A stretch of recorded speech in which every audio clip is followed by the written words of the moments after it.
Trump wants to make peace so he can go into heaven. Doesn't matter where it is, Chicago, Ukraine, D.C. He just wants people to live. Remember, Democrats thought he was dead.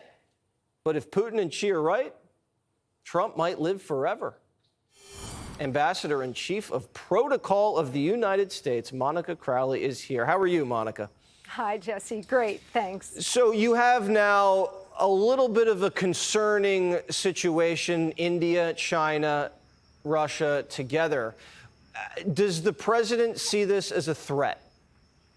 Well, I'll tell you, Jesse, that presidents on both sides of the aisle throughout the Cold War for decades worked mightily to keep China and Russia apart and succeeded in doing that in different ways.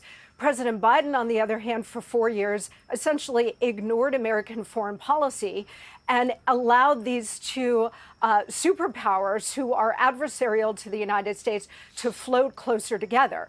So just as with every other mess that Biden left President Trump is now on the mission to try to fix that.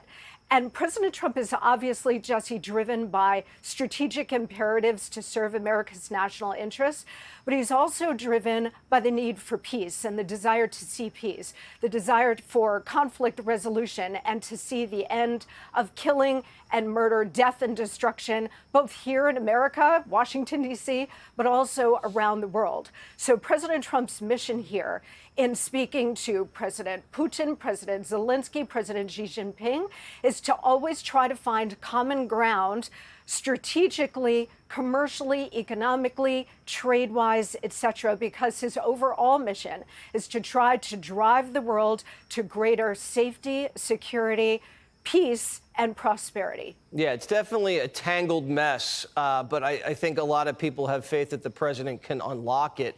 Tell us about the Ukrainian situation.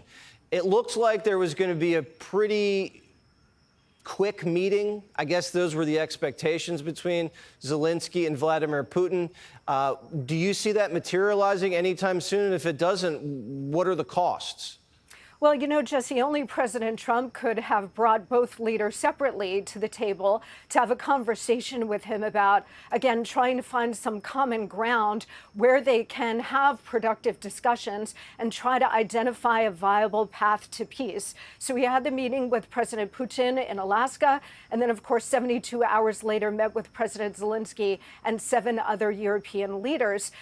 The conversations on both sides were very productive, but as President Trump has said, he expected that conflict maybe to be the easiest one to resolve, and it's proven to be the most difficult. I mean, certainly on the Russian side, you have 500 years of Russian history to contend with. The Ukrainian side as well. It's a very complicated conflict. But if anybody can drive a viable, sustainable peace process, it's President Trump. And he always says, look, we don't have American troops on the ground. We don't really have a dog in this fight in that sense. But his overall concern is trying to achieve a peace that will serve both sides, the region, and of course, the world. Yeah, I don't know what's more challenging, making peace in Ukraine or making peace with Democrats to fight crime. Both very challenging things. I wish we could have a little more cooperation on both sides. Ambassador Crowley, Chief of Protocol, we very much enjoy what you've done over the first couple months of this administration. Keep up the great work, and it's great to have you back on Jesse Watters Primetime.